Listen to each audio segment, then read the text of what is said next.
Ever witnessed someone so fast on track you doubt you could ever be on their level? The mission of Advanced Motorsports is to demonstrate the speed is achievable for everyone. With the expertise of some of the best sim drivers in North America, we are set to release free content on social media and comprehensive guides on our website. For those seeking the ultimate experience, our Advanced Motorsport Institute and personalized coaching sessions are the way to go. No matter your level of experience, we invite you to follow us on our social media to learn to be fast.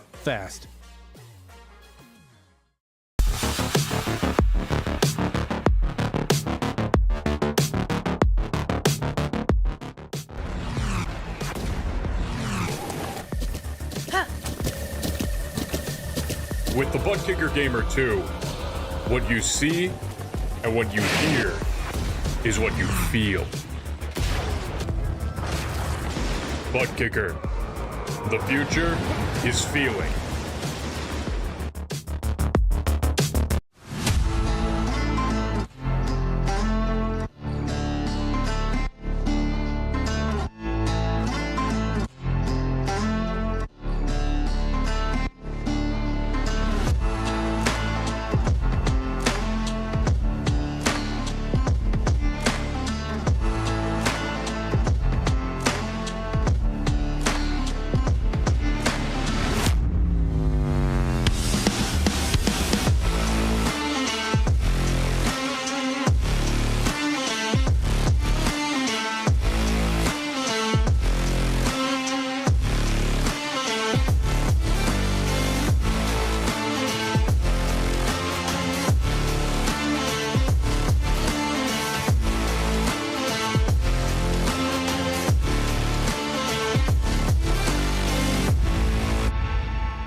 Welcome one and all to RaceSpotTV. It is time once again for Precision Racing League Thursday nights in the Formula D Series. We are racing at Okayama International Circuit. This is going to be a fun one, a track that many iRacers know like the back of their hands. It's part of the free content. It's one of the rookie tracks. These guys should know their way around it well enough. I'm Reese Gardner, Lorenzo Bonda with me in the comms box, and we got Dylan Ollis behind the scenes. Dustin Ollis, my apologies. I still haven't had my morning coffee. Yeah, okay, I'm gonna get fired for that, aren't I, Lorenzo?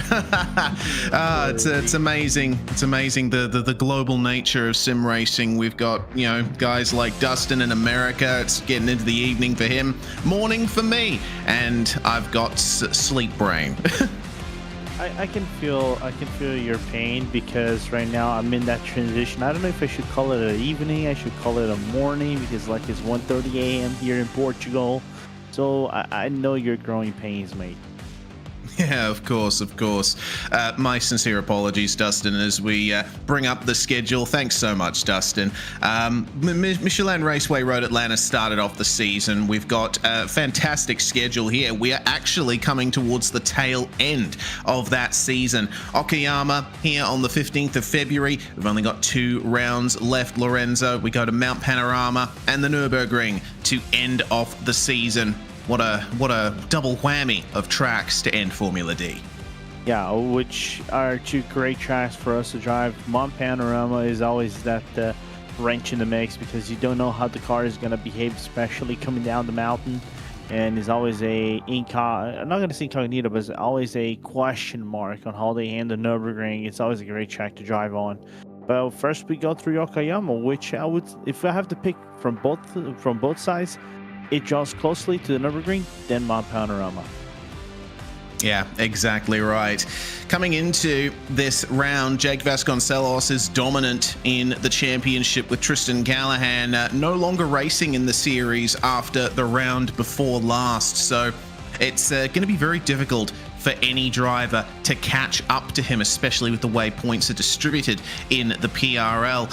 It's only 1 point difference between positions in their series. So the likes of Errol Urexoy and Clay Harris, they're going to have to pull out all the stops and hope that Vasconcelos has a couple of bad races to have any chance at taking that championship title.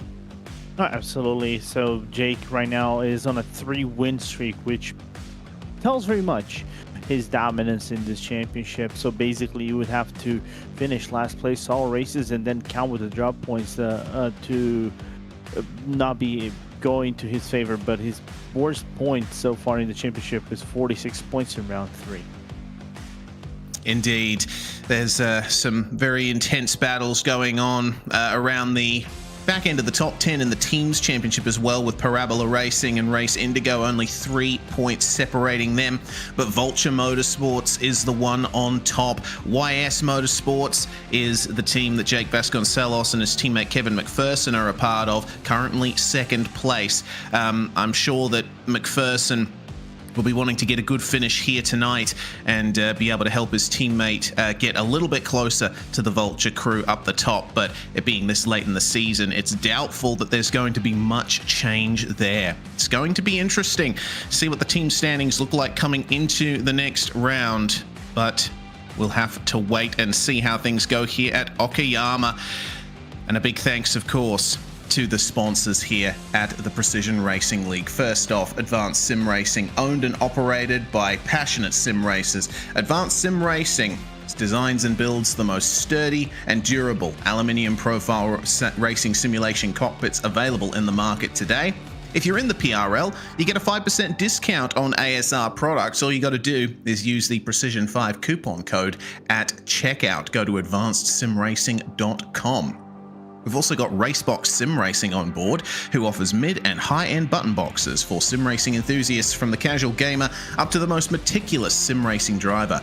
Competitively priced and carefully handcrafted, our button boxes are an enjoyable addition to any sim racing setup. Visit raceboxsimracing.com and get a 5% discount using the Precision5 coupon code there as well. Of course, we can't forget the Butt Kicker. Butt Kicker products add incredible immersion and realism to every game, feel every nuance, and truly put yourself in the driver's seat. Head over to thebuttkicker.com. Moradness is a performance lifestyle brand motivated by motorsport and founded by professional race car driver Daniel Morad. Head over to moradness.com. They're also on all of the socials, Facebook, Twitter, and Instagram under the same name. They got a Discord server as well. Check them out. Also, Mr. Hedge Sim Racing Photography. Capture your finest, proudest, or simply worst moments from your hobby in up to 8K resolution. A great addition to any sim room. There's a weekly roundup of Mr. Hedge picks in the PRL Discord, and they are certainly fantastic to look at after the week's racing has concluded. MrHedge.co.uk, Mr. Hedge Simtography on Facebook, Mr. Hedge iRacing Photography on Instagram. And finally, Advanced Motorsports. Get ready to learn to be fast with Advanced Motorsports. Follow them on their socials to become a better driver. They're on everything. ATV Motorsports, Facebook, Instagram, YouTube, TikTok, and Threads. Well, we're in qualifying now. We're coming up to the very end of the session, and it looks like the battle for positions between the teams of Vasconcelos and McPherson currently running in tandem here in the qualifying session. Okayama, Lorenzo, is a track that has a bit of a slipstream effect. A nice long back straight. You can also get a run down the start-finish straight as well. But other than that, a very technical track. Yeah, it's not the longest track of the season. It's only 3.72 kilometers or 2.331 miles. So it's not the biggest track that we've ran this season, but like you said, it's highly technical, especially the second half of the track, while we see, I think, McPherson coming into the pit lane for maybe a splash and dash and tires to get ready for his last burst into the track. But other than that, it's the first sector, going from turn 1 all the way down to the hairpin, which is turn 5. Then you can basically ride the draft off the other driver. Even going to the like small back straight, the tiny back straight that basically aligns itself with the pit lane. is also, you know, able to do any runs, but it's hard to overtake. Yeah, certainly is. There's some close gaps towards the back of the field. Sean Duhamel only a hundredth of a second ahead of Dave Peterson, but Peterson is not out anymore. So I think Duhamel is going to be safe. It's also nice to take a look at the recent art update to Okayama, a new scan, new textures as well. Fantastic to see. They've also got the 3D curbs on this track now, which is going to change up the way the drivers tackle most of these corners. Yeah, actually, it makes the things more interesting because these 3D curves kind of like push the car push the car towards the curving itself, so it makes them a little bit more glued and make them more alive going around them, not like your placebo effect that you probably would get on another track that doesn't have these 3D curves. So it's going to be an interesting one. There were talks about like not hanging around, especially in the second half of the track where it gets more tighter, it gets a little bit slower, but other than that, it's a good track to drive. This new update, despite you know, its hiccups at the beginning, it was very optimized towards the latter portion. I think today is a really good track for drivers to give a tackle on in any car. On board with CJ Conklin through the final half of the circuit, where you see the most elevation change. It's difficult to line up the turns through here, and CJ's having a little bit of difficulty getting a fast time on board, but we're hoping that there's going to be an improvement for him here as the checkered flag flies in the session. Trying his best to keep up the speed through the double hairpin. That's a place where we're going to see some potential passing. It's almost flat out, pretty much flat out through the second last corner for these FIA Formula 4 machines. And CJ rounds out the final corner to make his way to the start-finish line. Is this going to be an improvement on a 31.3? No, it's not. He's going to be a second off. So not much more to be done there for CJ Conklin. What about Errol Urexoy, currently in 6th place, 129.8, and that's going to be a personal best for him, up into 4th, overtaking Jason Arensberg. And with James O'Brien finishing his lap, not making an improvement on 3rd spot, it looks like that's going to be the end of the qualifying session, which means we can very shortly go through the grid for this race. Still got a little bit of time before qualifying officially ends. But all things considered, no one's on a lap right now. We are going to see how they line up for the start here at PRL Formula D at Okayama. Vasconcelos is going to start on pole position alongside Kevin McPherson. It's a nice 1-2 there for YS Motorsports, locking out the front row with O'Brien and Urexoy on row 2. Jason Arensberg and Clay Harris will round out the top 6. Then we have the 617 of Sean Duhamel. His Viking Hot Rods teammate keeping him company there, Dave Peterson and Donald Olson, both of them in 8th and 9th there, with Brett Accord rounding out the top 10. And then we have CJ Conklin in the final spot on the grid, 2.1 seconds behind the pole position taker, Jake Vasconcelos, who once again has got this car dialed in. It's a fixed setup, of course, so not many changes you can make aside from brake bias and the like, Lorenzo. But I think Vasconcelos has shown that he's got a proper handle on how this car drives. Yeah, he's driving this like a seasoned veteran around the car, which is really good to know, you know, and pretty much keeping the entire competition, you know, to best of my words, honest. They have to do their best to try to match up what Vasconcelos is doing. We know Vasconcelos from prior seasons have been always a competitor that would be featured within top 3.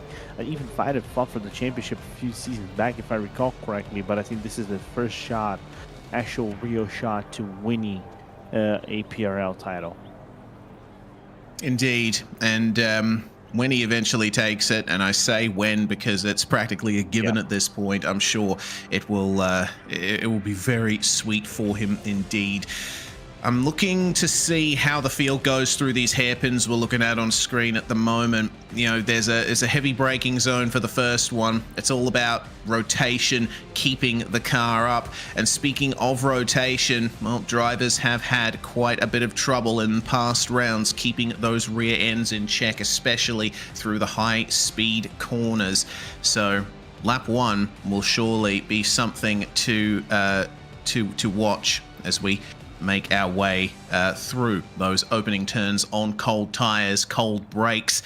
The drivers need to be very careful around this circuit, but I think something to consider, of course, as I mentioned at the top of the broadcast, is Okayama is part of iRacing's default content. So I think all of these drivers know exactly what they need to do around the first lap of the circuit. We're waiting on Kevin McPherson to join the grid, and then we can get this race going. Not much time left. It looks like he's going to jump on the grid at the very last moment, try and keep some warmth in those tires. They tend to cool down a bit on the grid. He's leaving it extremely late, and it looks like he's only just gotten there in time. So now the revs rise and we get things going for Formula D at Okayama. Precision Racing League is go once again, and that's a really good start from the YS Motorsport teammates. James O'Brien didn't quite get the start he wanted. He's going to be under pressure from Errol Urexoy coming into turn 1, but Urexoy has to contend with Arensberg around the outside. The YS Motorsport teammates jetting away from the rest of the field already, and it looks like a nice clean start. There's a run from Urexoy, taking a little bit of a narrower line out of turn 2. He's trying to line up O'Brien for a move into Atwood Corner. Oh, it's easy does it. Very wide and into the gravel trap for Arensberg. Oh no, he's going to fall all the way to the back of the grid. So already some dramas on lap 1. Yeah, unfortunate for Arensberg, but that's the nature of this car, you know, being a little bit more slidey and slightly understeery, especially when you try to reaccelerate. Massive lockup from Harris right behind Urexoy. And Urexoy needs that P3 at all costs if he's thinking about championship, especially with Callahan, you know, not being part of this race. So every lap that he takes right behind James O'Brien is a lap that he doesn't want to be, you know, following this train.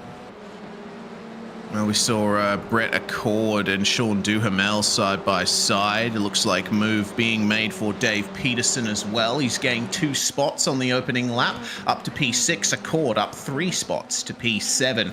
The big losers of the first lap, well, there's only really one, Arensberg, all the way at the back. Other than that, we have Sean Duhamel losing 1 spot as lap 1 is complete. Vasconcelos and McPherson are just as comfortable as can be up in the top 2 places, but it looks like it's still on for 3rd here with Errol Urexoy chasing down James O'Brien, getting to the apex a little bit better than the number 33. Yeah, he is, and you can see all the work that Urexoy is trying to do is just following the toe. Once you're in the toe over here in Okayama, Reese, it's kind of hard for you to break away of sorts. You would have to be highly consistent, and Accord has a bit of an issue also on Atwood Corner, just coming back right in front. Actually not in front, but now back to Arensberg. Yeah, he did the same thing that Arensberg did on lap 1. I think finding the breaking point in these opening laps at turn 5 is a bit of an issue for a lot of these drivers. We keep our eye here on the YS Motorsport teammates. Meanwhile, replay here of Duhamel going off, Accord going off there. And yeah, that's pretty much a carbon copy of what happened to Arensberg on the first lap. We keep our eye here on the battle for P3. Oh, that's a half spin there for Kevin McPherson, who was chasing down his teammate Jake Vasconcelos for the lead of the race. It is now a 3-way battle for 2nd. Yeah, so it's the tricky nature of the uphill corner right-hander, right? When you have the elevation change, you were just mentioning that, and McPherson just completely caught off guard by the acceleration. Here we go. Yeah, he goes a bit deep in the first turn, and looks like he's going to yield that to both O'Brien and Urexoy. So some big issues in the car there for Kevin McPherson, dealing with a lack of stability. Here's how it happened for him out of the hairpin. Just got on the throttle and the rear end went. Fortunately, he got right on the brake pedal to get it straightened out. Yeah, and you're gonna see just right after, actually not, but the move that both James O'Brien and eventually Erexo are going to do. But I think this is partially assisted by McPherson by completely missing the corner. Yeah, he looked like he went very deep into the turn, and you see a little bit of a wiggle on the exit as well. And by that point, both of them are alongside him, and he's thinking, yeah, it's not worth it to try and defend too hard coming into turn 2. Remember, the drivers have a pit stop coming up, so there's potential for McPherson to gain back there. Side by side, meanwhile, between Brett Accord and CJ Conklin, that's Accord making up one spot and trying to chase further up the field. Arensberg got past Conklin some time ago and is about a second ahead, as that's a spin there for Conklin. He does get it straightened out and back up to speed once more. Once again, the rear end in these FIA F4s proving very difficult for a lot of the drivers in this field. Yeah, 100%, and especially when coming down to the hairpin, these hairpins want to make sure the car is over-rotating, right? You really want to throw the car in, make sure it stays planted, but the rear end doesn't want to work. It is in nature. That these F4s are more alive than some of the other cars, low tier cars. So it's kind of interesting. While now McPherson decides to go on the strike against Erexo, and Erexo, you can already see Reese being extremely defensive on the inside lane.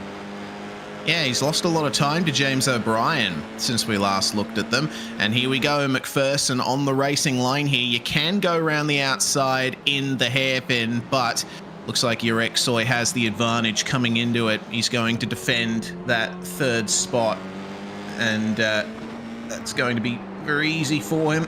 McPherson, though, still looking for a way past, get on the power out of the left-hander and then try to line something up into the hairpins. He's not close enough to make a move. No, he's not, but he's still riding that back wing of the number 63 of Erexo. So everything that he's doing right now it's just textbook maneuvers of, just trying to keep as best as you can closer to the one that you're battling with, ride the draft, and then try to find yourself an opening for you to do that overtake. But of course, Erexo with a really good exit out of the final corner, and obviously giving no chance for McPherson to do an overtake. The problem is they cannot waste a lot of time. Harris, Peterson, Duhamel not far behind. No, they're not, and James O'Brien is actually streaking away. He's set the fastest lap of the race so far, and a personal best, 129.68. That's pretty good from him. Actually, 618. That's even faster than he went in qualifying. And starting to make up some time on the leader, Jake Vasconcelos. We'll keep an eye on third, though. And also the battle for fifth too. Looks like Dave Peterson is trying to make a move on Clay Harris, as finally to the inside now McPherson goes. Erexo gives him just enough space to squeeze by into the braking zone. Oh, that is tight quarters coming into the hairpin, but McPherson gets it done.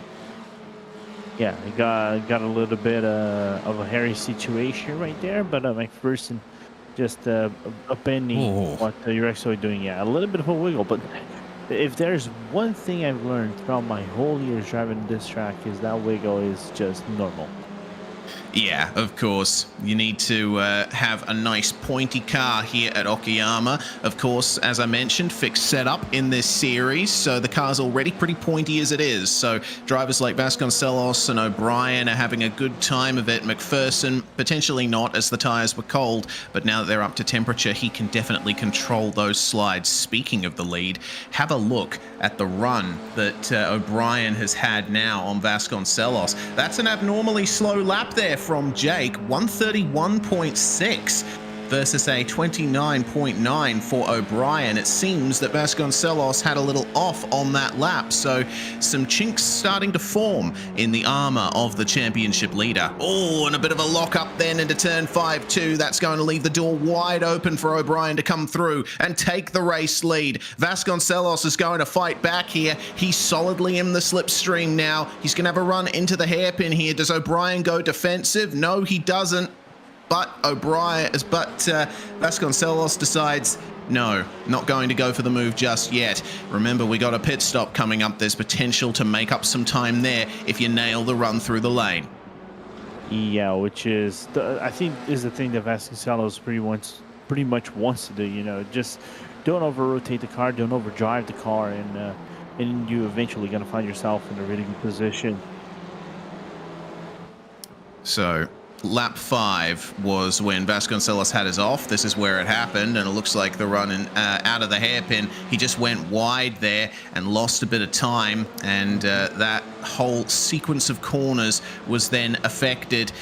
Looks like you know, it doesn't look like much from the aerial view, but it's enough as we see our first pit stop. Brett Accord coming into the lane there. Actually, no, Accord is out. Brett Accord has retired from the race. What on earth has happened there? Accord saying that he's manually disconnected, and this is where it happened for him. Coming out of turn 2, he's way too deep and into the wall. Yeah, apparently the car didn't want to rotate at all, and completely crashing into the tire barrier, and then that's basically the tilt link done, suspension done, so day is over for the number 15. That's a shame. Brings our cars in the field down to 10, but there's still plenty of battles to take a look at. Vasconcelos in the slipstream of O'Brien for the lead. Rexoy in the slipstream of Kevin McPherson. And this three-way fight between Peterson, Harris, and Duhamel. Peterson up 3 spots. He's got the most positions gained in the field right now, followed by O'Brien with 2 gained. But he's facing off a lot of pressure from Clay Harris as they come into the hairpins. Yeah, and I was looking at Harris lines prior, you know, to coming into the hairpin on turn 5. It's lines just to try to follow through and set himself for a more deeper run on the exit off the corner and try to catch up Peterson out guard, but the number 35 not phasing one bit, and just keeping his track position for now and staying within the top 5. Well, Jake Vasconcelos, meanwhile, in second, has set a personal best in the race. He's back on pace now, 129.65 versus a 29.78 for O'Brien in the lead. The slipstream working very nicely for the championship leader here as he tries to line up the exit of this flowing left-hander. Couple of lines you can take on the exit. Vasconcelos going for the tighter line, but O'Brien on the throttle a little bit earlier, gets the nice wide exit, but Vasconcelos is close enough in the slipstream to attempt a move here at the hairpin. Once again, O'Brien leaves the door open, but he's late on the brakes, and that's a little bit too far offline there for O'Brien. Vasconcelos back into the lead. And O'Brien looks sluggish out of the hairpin, doesn't it, from his angle. I think the car had a little bit of a wiggle mid-corner and completely lost the grip. Yeah, that's unfortunate. Still very early on in the race. We still have 23 minutes left to run, so there's not as much rubber laid down as there would be at the very end of the race. A little bit wide on the exit of the hairpin too for O'Brien, so that's a little bit of extra time lost there. But this battle for the lead, I think, is going to be one of the ones to watch over the course of this event. Other battles starting to spread out a bit. It looks like McPherson, after making his way back past Urexoy into 3rd spot, is starting to streak away from the number 63. But it's still close between Peterson and Harris, as Peterson had a big slide in the first turn, and that's brought Harris right into contention here. Bit of a wider entry into turn 2, and he didn't quite hook up the apex, so he can't take advantage of that slide for Dave Peterson. Yeah, unfortunate for Harris to not being able to capitalize on the mistake, but that actually might open up the range of things that Harris can actually work with, because it will take a while for Peterson's car to come back to normal or cool off the tires a little bit. Meanwhile, Olsen and Arensberg side by side for 8th spot, and there was a move up the inside for Arensberg at the previous corner. Seems like Olsen is confident enough on the brakes that he can keep that move from happening too soon. Nicely done indeed.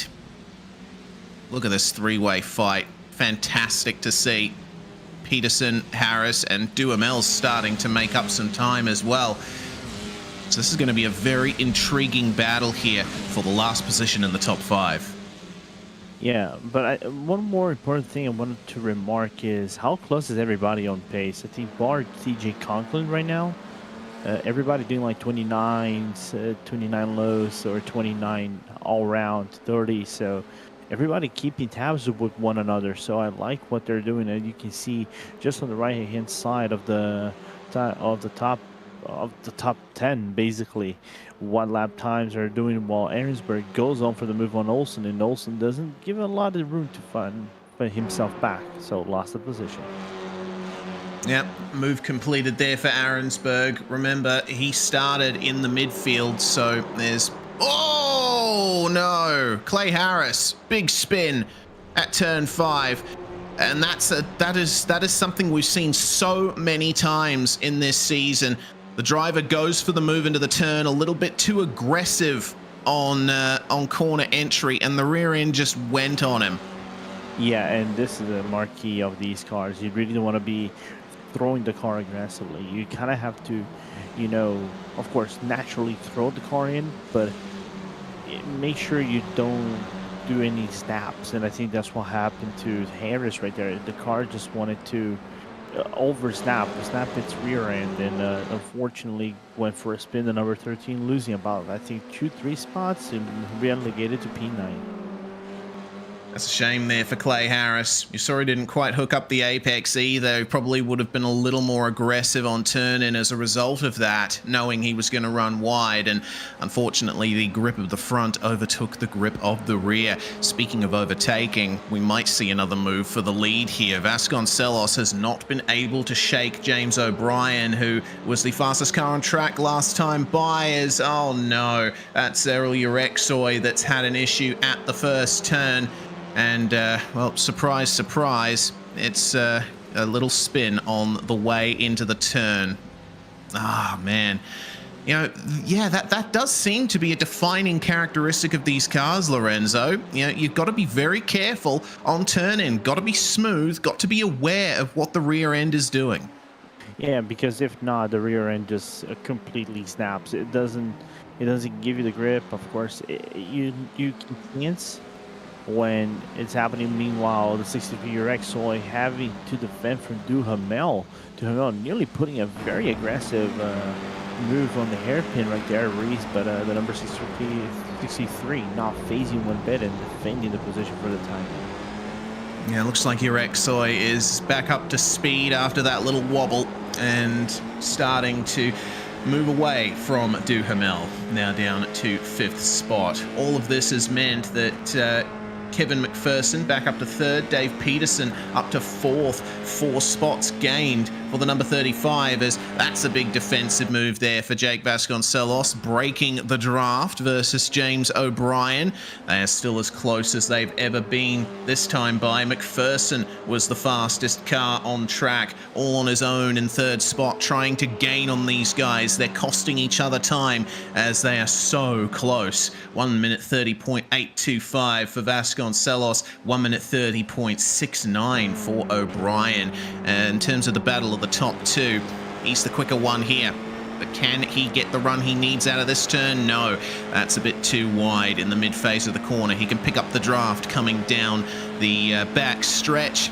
Now, does Vasconcelos leave the door open for him to make the move? No, he's moving across on board here with James O'Brien. Round the outside in the hairpin. Get on the power. Stake your claim. There's enough room to get it done. And O'Brien back into the lead when they get to the left-hander. That is a textbook Okayama move right there. Yeah, that is a beautiful move from O'Brien right there, but it opens up the door for Vasconcelos to be on the inside on the double hairpin. And it looks like the lead taken back right there.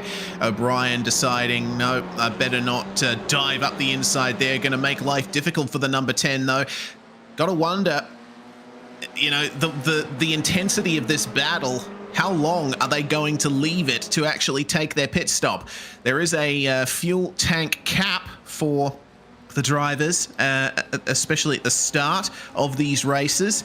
Usually expect drivers to be starting to pit around about now. In the middle phase of the race, Vasconcelos Oh, that was a big lockup for him, but he goes defensive into turn 2. Now these guys are just costing each other time and allowing McPherson to catch up to him. So I'm wondering if either of these guys decides it's time to throw up the white flag and go for their pit stop. O'Brien into the lead, but now he's going to face a double-pronged attack from YS Motorsports.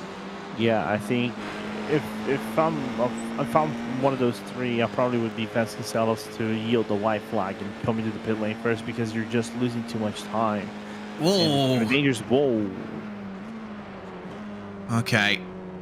That was almost contact there between O'Brien and Vasconcelos as into the lead. He briefly goes. O'Brien keeping up the defense. This is a super tight battle right now. I'm just wondering who's going to slip up first. Seems like anytime we have a battle like this, the drivers go for a little spin and then it spreads out again, but these three are keeping it up very nicely. Vasconcelos trying around the outside of the right-hand hairpin. Now the opportunity's here for O'Brien to get into the pits, but he doesn't take it. No, he doesn't. I think from what it looks like, everybody's gonna try to run as long as they can, that fuel can, and then do just splash and dash towards the end while they're following suit one another.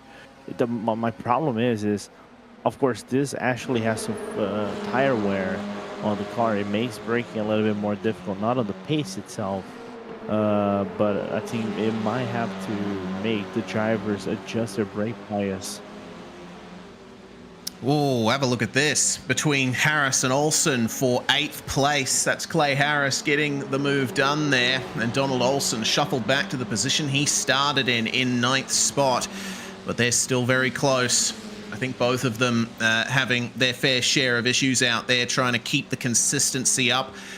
Let's see what Clay Harris can do to try and gain any of those positions back. No cautions in road racing at PRL, so there's not much of a chance to gain back time through safety cars or anything like that. It's all down to pace, and if you've opened up that gap thanks to an incident early on, very hard to gain it back unless there's mistakes for the drivers ahead of you. Much like the mistake that Vasconcelos just did on the exit of the corner right there, just clipping the grass a little bit. Luckily for him, you know, this new grass allows the driver to kind of punish a little bit the exit out of the corner instead of, you know, just going for a quick ride into the wall. But that shows the commitment. All these three, you know, to either break away or stay closer to the other drivers the best way they can. I think right now your exploits made an overtake on Peterson, because Peterson might be pitting. Yeah, and looks like Duhamel is going to join him in there too. So, first takers to the pit lane, the 35 and the 617. And this is the signal to everyone else. Now it's time for us to start thinking about when we're going to go in. Battle of the virtual pit crews between Duhamel and Peterson. Only 4.8 seconds stop for Peterson, 4.6 for Duhamel. But it looks to me like Peterson is going to keep the position coming out of the lane. And now with a little bit of extra fuel in the car, they're going to have to get used to that tiny bit of extra weight. It's like carrying a big dog with you. Once you come out of the pits and, looks like dealing with a few black dogs is the leader of Vasconcelos, with a bit of a lockup coming into the hairpin. Still keeps the lead.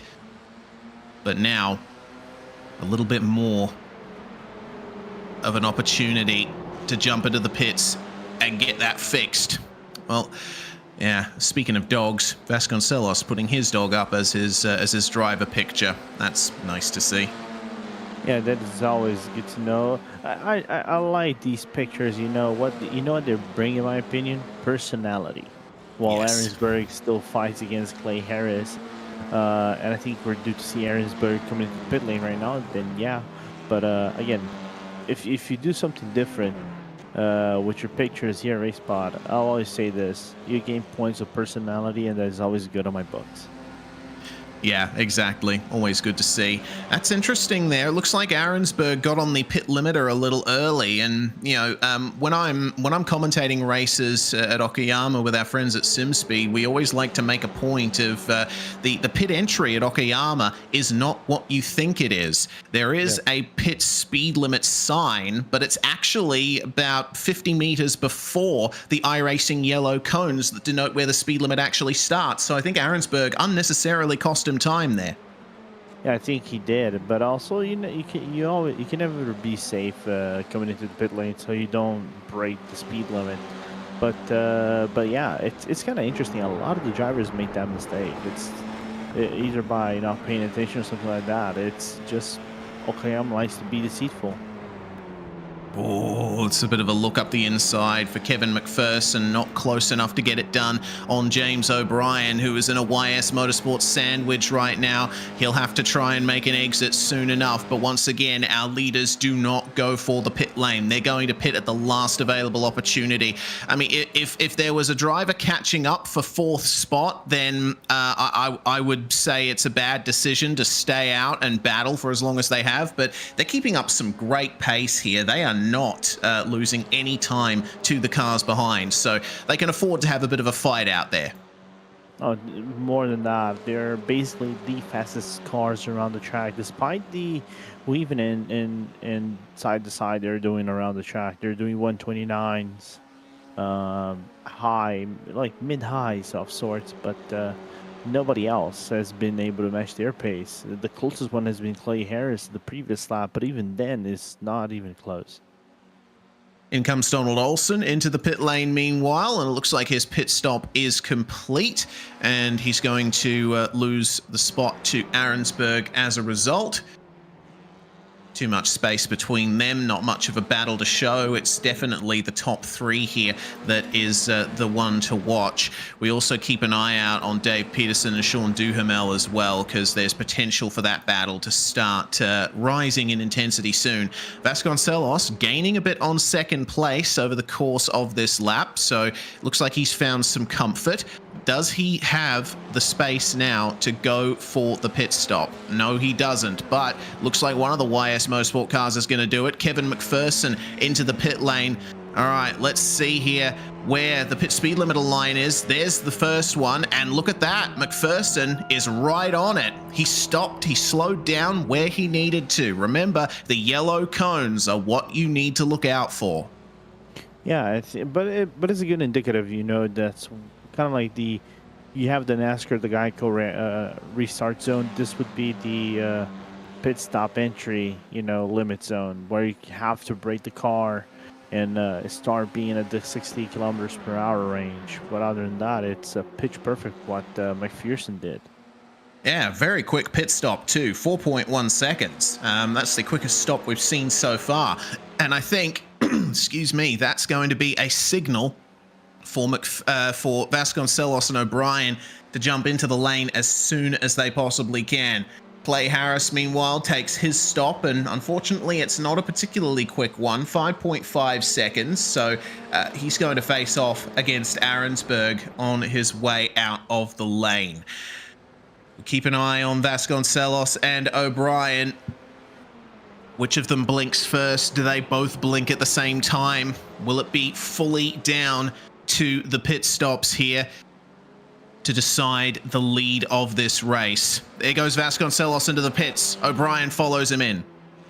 Yeah, he needed to come in this lap. Even if he had one lap extra of fuel, you're just giving the YS team, Motorsports team, all the cushion they wanted to work in terms of either undercutting or overcutting the driver, especially undercutting this distance, and make O'Brien's life much more complicated with 7 minutes and 40 to go.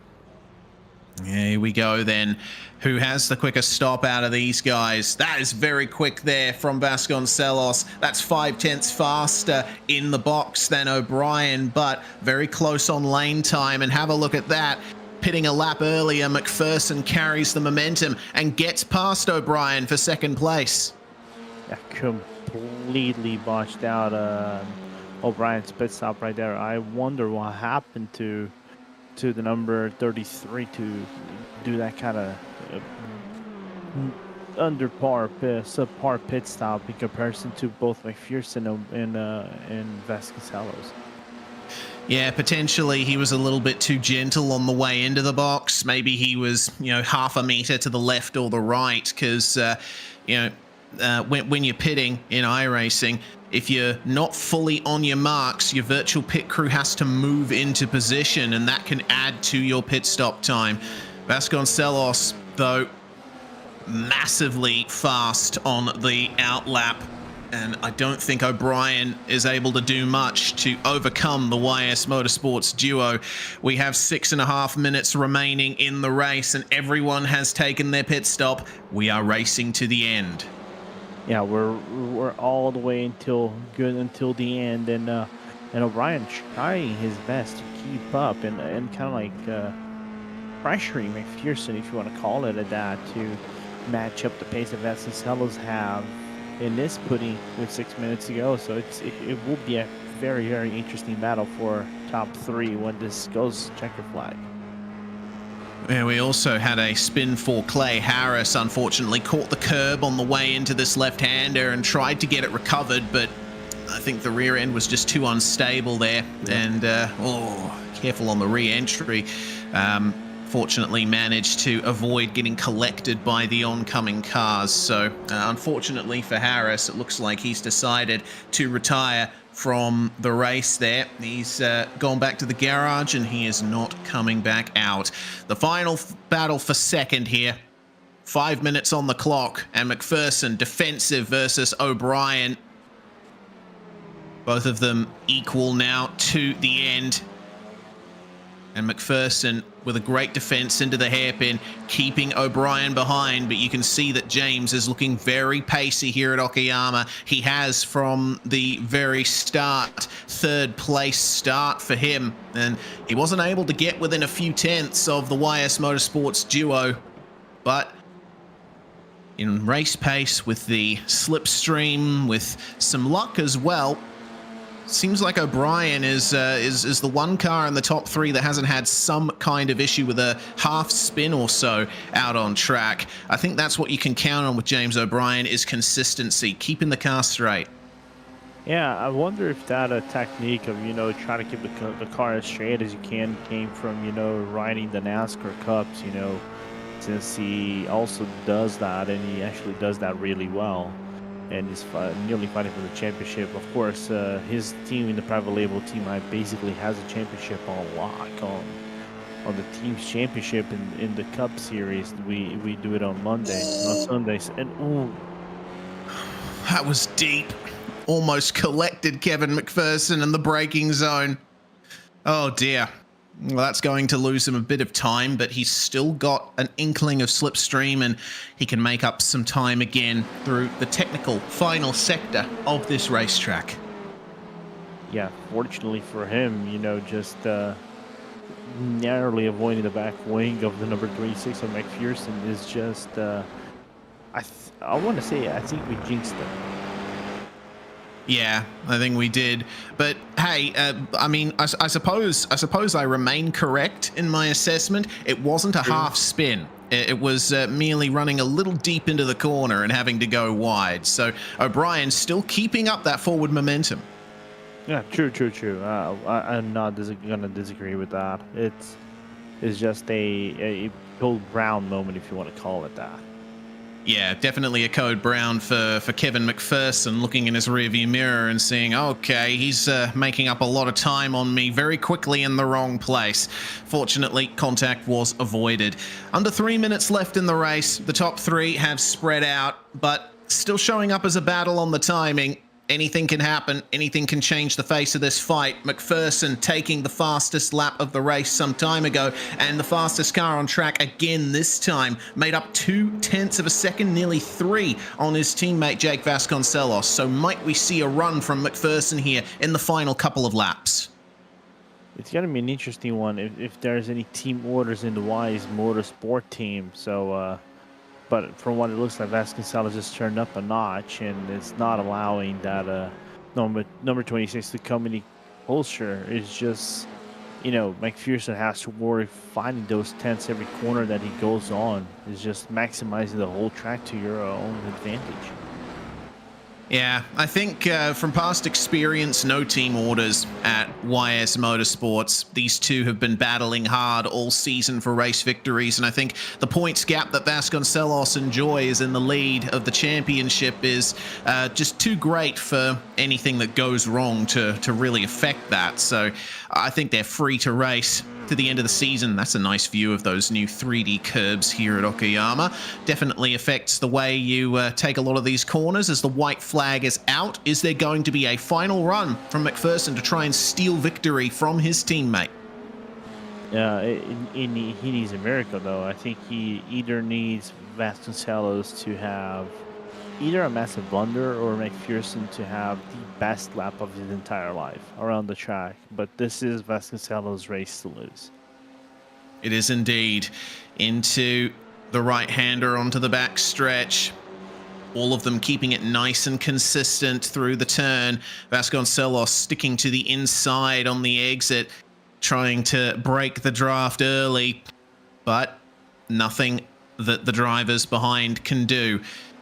Like you said, Lorenzo, it all comes down to a mistake. They have to rely on one for Vasconcelos. James O'Brien is going to be hoping for a mistake from both of the YS Motorsport cars as we get another problem there for, I believe that's Arensberg. That's at turn 1. And once again, losing the rear end. He did end up losing the spot to Errol Urexoy, who's recovered to 6th spot and might be making his way past Sean Duhamel if there's a mistake for the 617. But only a couple of corners to go for our top 3. The white flag was out a lap ago. It's going to be the checkered flag this time around for Jake Vasconcelos, who exits the final corner and caps off another victory here in PRL Formula D. 4 in a row for the number 10 and consolidates that championship lead going into the final 2 rounds. He set the fastest lap on the final lap as well for good measure. That's how you do it. Nicely done there from Jake Vasconcelos as Sean Duhamel is going to beat Errol Urexoy to the line. Only a car length or so in between them at the end. Errol had a huge run in the final laps there, but not much he could do. Arensberg, meanwhile, is going to fend off Donald Olsen and keep 7th spot, but he will still have been hoping for a little better from tonight along with Urexoy. Man, that was a good race there for the YS Motorsports crew, and these donuts will taste especially sweet for Jake Vasconcelos. He's got the championship locked down, and it's always good to keep the pace up and grab another victory in PRL Formula D. Time to go through the results here at Okayama. Jake Vasconcelos by 0.8 of a second from Kevin McPherson, a YS Motorsports 1-2. With private label Team Hype completing the podium, James O'Brien with another well-driven race. Dave Peterson and Sean Duhamel battling to the line there for 4th and 5th. Urexoy, unfortunately, could have been a top 3 for him if he played his cards right. Has to settle for 6th. Same for Arensberg. He could have gotten a top 5, but has to settle for 7th. Olsen is going to be the last finisher on the lead lap. CJ Conklin will make it to the line, but a lap down. And unfortunately, we have 2 retirements from this one, Clay Harris and Brett Accord. And very unfortunate to see Accord out so early. There was a lot of potential for him to make up spots considering the issues that many drivers around him faced. So that will bring us to the end of racing proceedings for tonight. Now it's time for post-race, and it looks like we have one driver in here nice and early. It's Kevin McPherson, who managed to grab 2nd spot. G'day, Kevin. Another well-driven race from you and the YS Motorsports team. Must feel good. Yeah, it was fun. Had a little bobble there on lap 1 or 2. I can't remember, but other than that, it was a really fun race. Yeah, it seemed like once again it was a case of keeping the rear end in check here. Okayama, a bit more of a technical circuit than many of the tracks that we've raced at this season, so consistency was key. Yeah, for sure. And it felt like ice. It was so hot. Yeah, very hot track temperature that we actually didn't cover in the broadcast. 42 degrees Celsius out there. So, yeah, it must have been difficult, especially the battle with James O'Brien, seeing him round up on you in the mirror coming into turn 5. Yeah, it was James drove a really good race, and yeah, that was fun. I feel like the only reason I was able to beat him was just a little bit better pit stop. Well, better pit stop is what you got, and second place on the road for you, more points. Thanks very much for joining us, Kevin, and hopefully we get another chance to talk to you next week at the second last round. Yeah, for sure. Thanks, guys. Kevin McPherson for the YS Motorsports squad. We'll bring James O'Brien in third place before we chat to our winner, Lorenzo. You've got the third place finisher. Yeah, so James, a good day, solid day for the private label team, Hype team, but of course he had the possibility of winning that race. But how did the car feel throughout the whole scene, bar that mistake you done towards the end? It felt fine. I knew going in it was going to be hot and slick, so I kind of just kept that in my mind. I just tried to keep the rear end under me, but at the end I was obviously just pushing a little bit harder. Right. Yeah, because we saw, coming into Abwood at turn number 4, you had a small lockup of the brakes. Was it because of the brake bias, or you felt the car just too hot coming in, or what was the issue? I think the only time I locked up was I didn't want to hit Kevin. He broke a lot earlier than I do. There I brake a lot deeper, and I wasn't really prepared for him to brake that early, so I just kind of did that as an evasive maneuver. But yeah, that was pretty much it. I had a lot of rear bias in the car, so it would turn on entry. Right, and this probably must be feel good because you're on a back-to-back podium finishing positions. You were P3 last round, gives you a little bit of a boost this round. And what is the goal in terms of standings in general to finish out the season with 2 races to go? Nothing really, just coming here to have fun. It was a lot of fun racing against Kevin and Jake, but I like to have had the win, but with 2 teammates together, it was kind of difficult to do anything. I had to defend and attack at the same time, so it is what it is, but it was a lot of fun. 2 great tracks coming up, and I'm really looking forward to both of them. Yeah, 100%. Well, James, you earned your rest. Enjoy the podium. We'll see you next week for the penultimate round. Thank you, sir. Lovely stuff from James O'Brien there. Another podium on the books, and it's another win on the books for Jake Vasconcelos, who joins us now. Jake, looked pretty intense there, the battle for James early on. Yeah, he definitely caught up. Yeah, certainly did, pushing you hard all race. How were you dealing with the track? It was evidently pretty hot out there if your teammate was anything to go by. Yeah, it was really hot, and you couldn't push every lap. And yeah, I'm not feeling great today, so I had to get in the VR with a headache, so I'm glad to just take it home. Yeah, I'll bet you are. It was obviously very difficult out there with plenty of drivers making mistakes throughout the field. Nürburgring Grand Prix circuit for the penultimate round of the season, and that's obviously a track that many drivers at PRL are familiar with. What are you expecting next week? Yeah, it's I think next week is oh yes, I might have gotten Bathurst. my rounds confused there. There's so 9 rounds Bathurst. now. Yeah, you're good. Yeah, Bathurst, I love that track, so that'll be fun. I'm ready for it. Yeah, absolutely. We're ready for it as well. Well, big thanks for joining us, Jake. And, well, championship almost locked down now. And I'm sure you'll be enjoying yourself in these last 2 rounds. Sure will. Catch you guys next week. All right, Jake Vasconcelos there, another victory on the books. And, well, yes, I did get myself a bit confused there, Lorenzo. The next round of the championship is going to be my home race, Mount Panorama Circuit, going for the penultimate round of the season. I'm expecting that the walls are going to be much more of a factor here than at other rounds. No, it will be. I think those walls are waiting anxiously for the drivers, and especially the mountain. The mountain takes no victims, so I'm looking forward to see how they tackle the Australian track or the Aussie track. rather. Yeah, absolutely. Yeah, it's going to be very difficult for the drivers to make their way around there, and we hope that you can join us next week, 8:30 p.m. ET on the 22nd of February 2024. Thanks for joining us here on RaceSpotTV for the third last round of PRL Formula D for 2024 Season 1.